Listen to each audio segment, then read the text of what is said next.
Hello there! I'm very glad to share with you my journey to Canada together with my family. Successful naman matapos ang matagal na paghihintay. Ikukwento ko po sa inyo dito sa ating video ngayon. Welcome back sa ating Menchie po ito sa Menchie's Philcan Life. Muli po, narito ako upang magatid sa inyo ng impormasyon. And today is very special because this is about my journey to Canada. Kung nagugustuhan nyo ang ating videos, ang ating mga topic, just click the subscribe button, like button, and the notification bell. You can also put some comment and share my video sa mga friends ninyo kung sa palagay nyo this is inspiring enough. And you can also follow me sa aking Facebook page na Menchie's Philcan Life. You can also join my channel. Just click the join button. And with that, I want to say thank you sa ating mga members na nag-join na.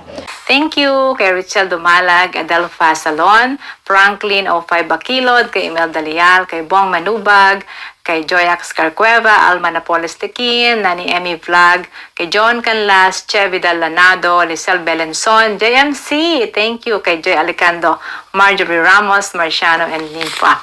Salamat sa inyong support sa ating channel.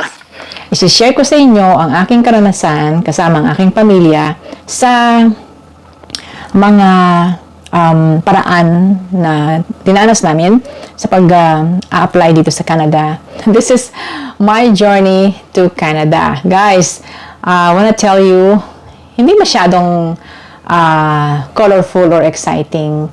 Kaya lang, ang tagal maghintay. Oh my gosh!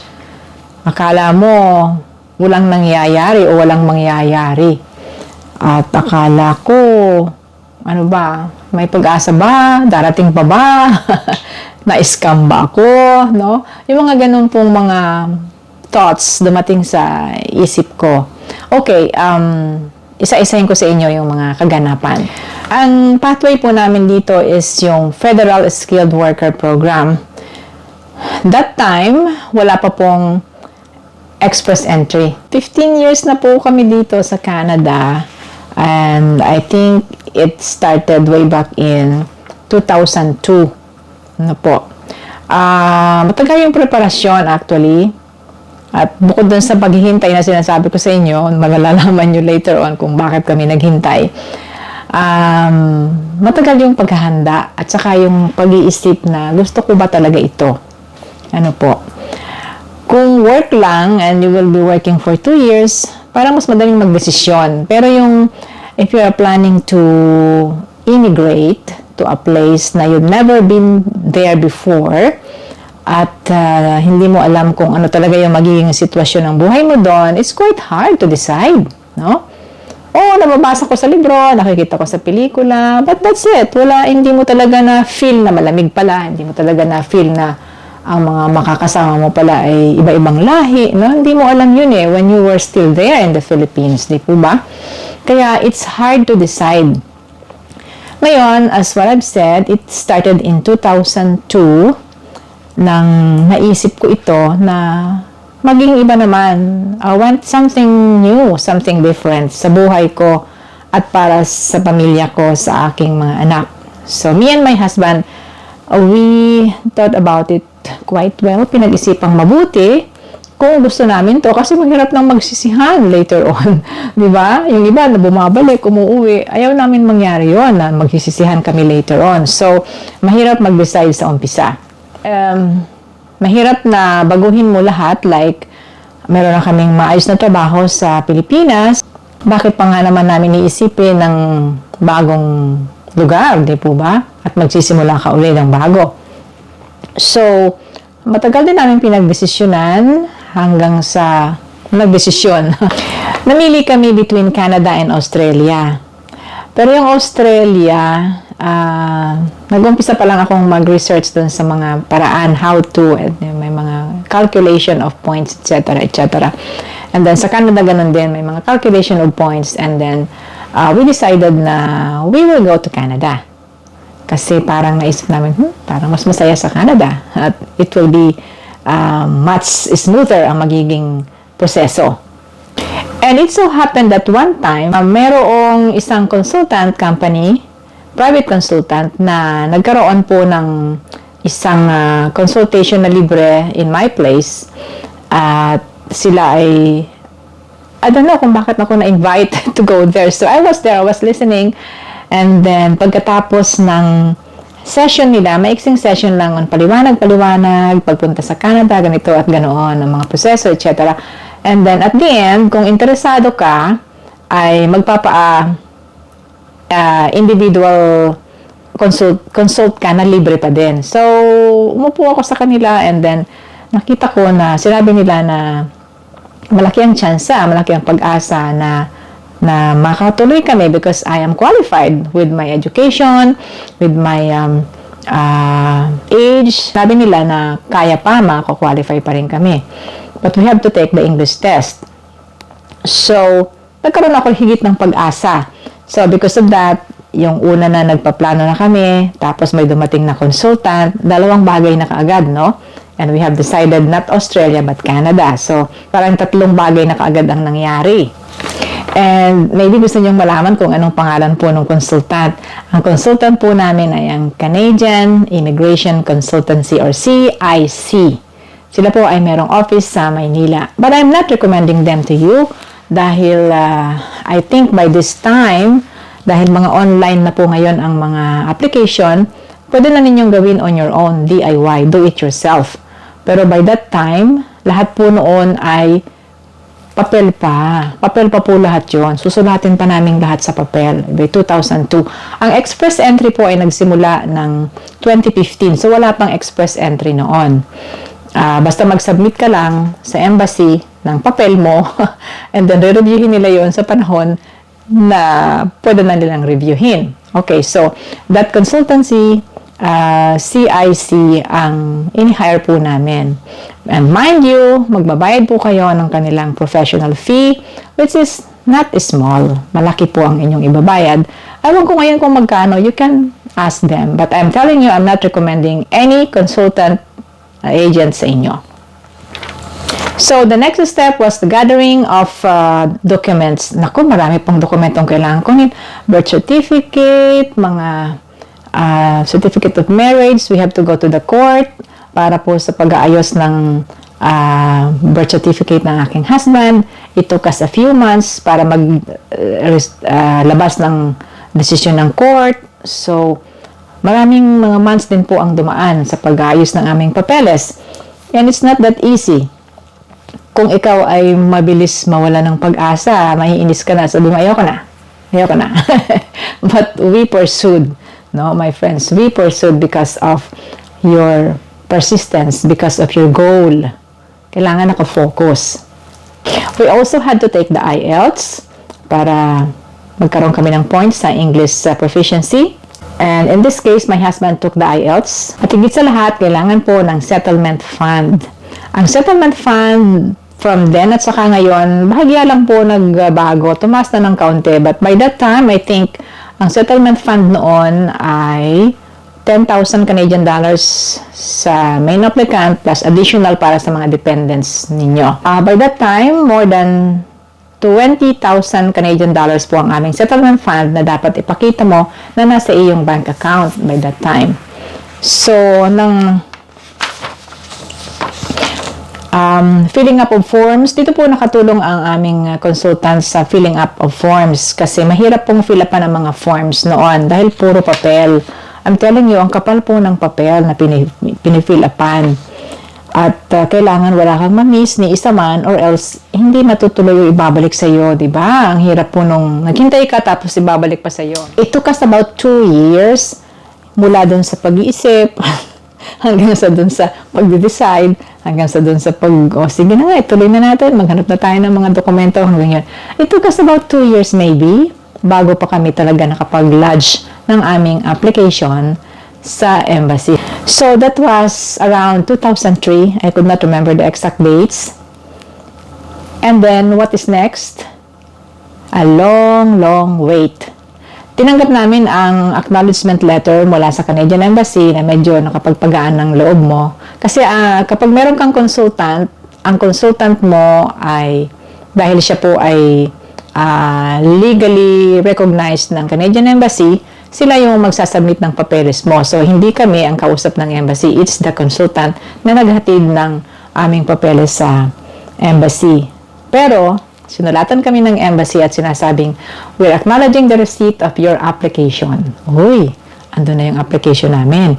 So, from 2003, 2004, 2005, 2006, 2007. Ganun katagal?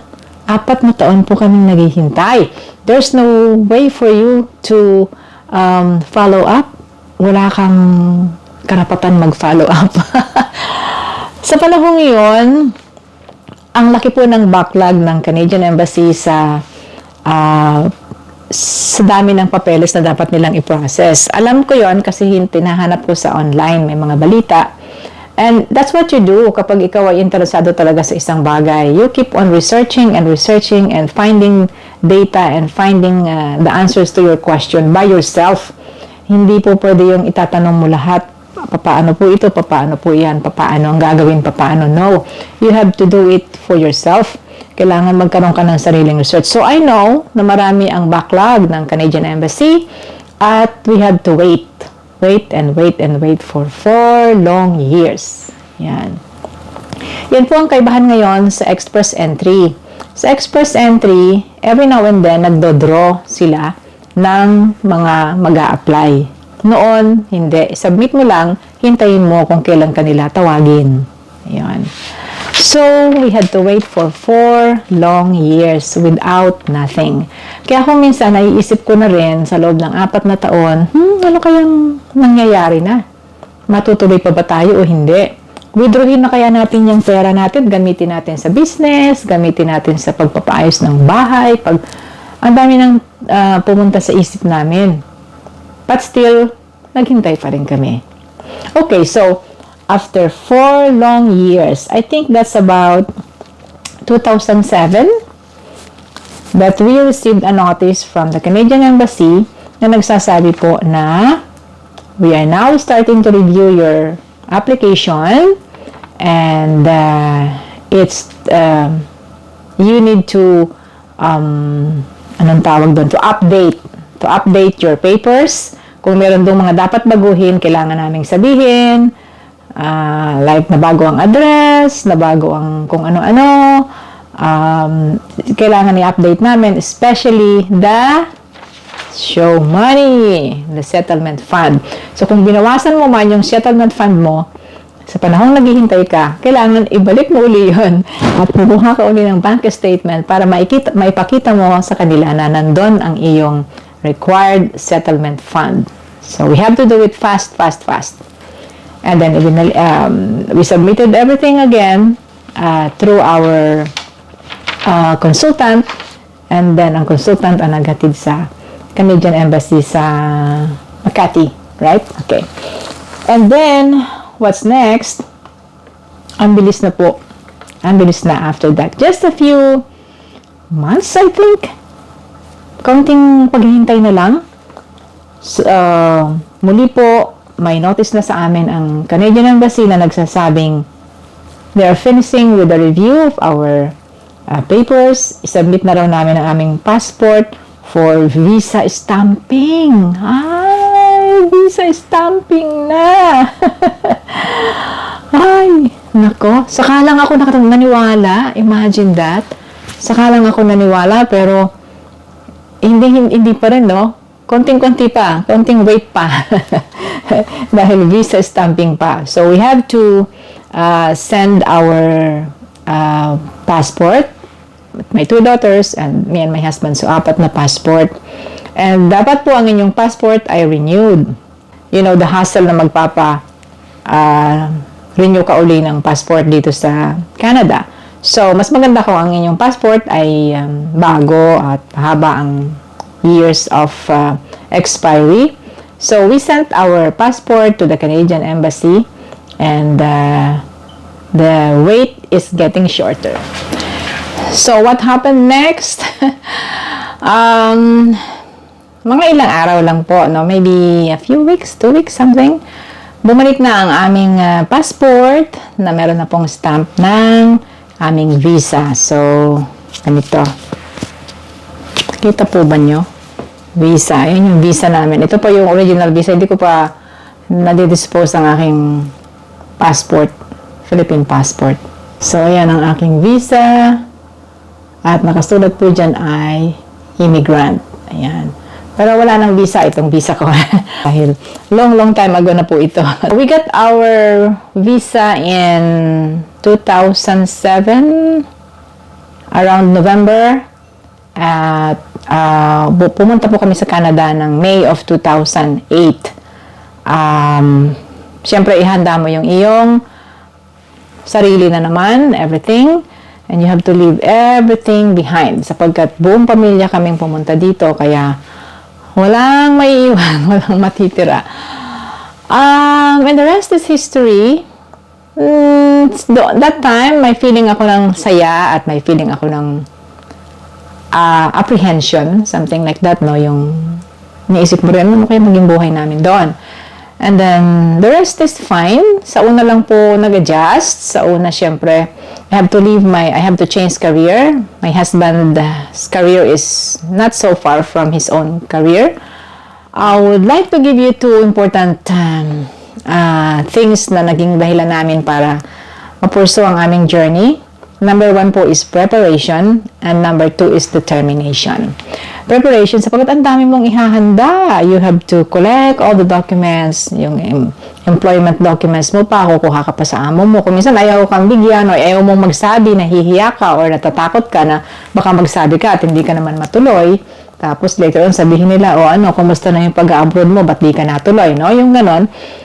At kasama na ang financial requirements.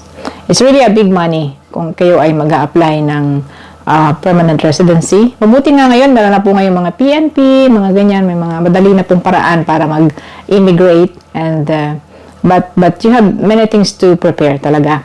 And number 2 is determination. If you want to reach that goal, you should always be looking at that goal and don't blink. Kasi pag biglang nabago na ang isip mo, ayaw mo na. No? Within the 4 years of waiting, kung kami ay nagbago na ang isip, maaaring hindi na kami natuloy. Maaaring umayaw na kami.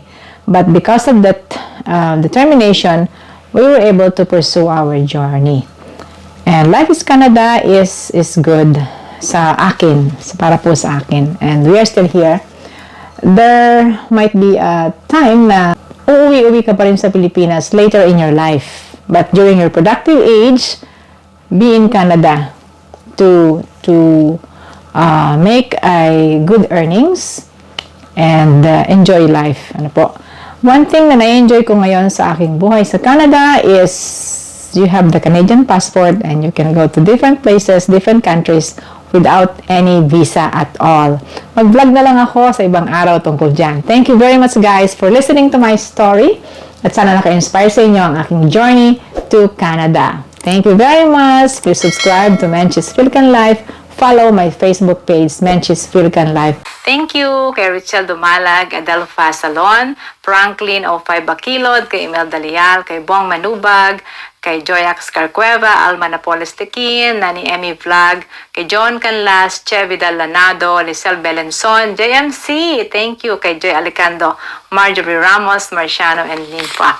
Salamat sa inyong support sa ating channel. Bye-bye! Thank you for watching!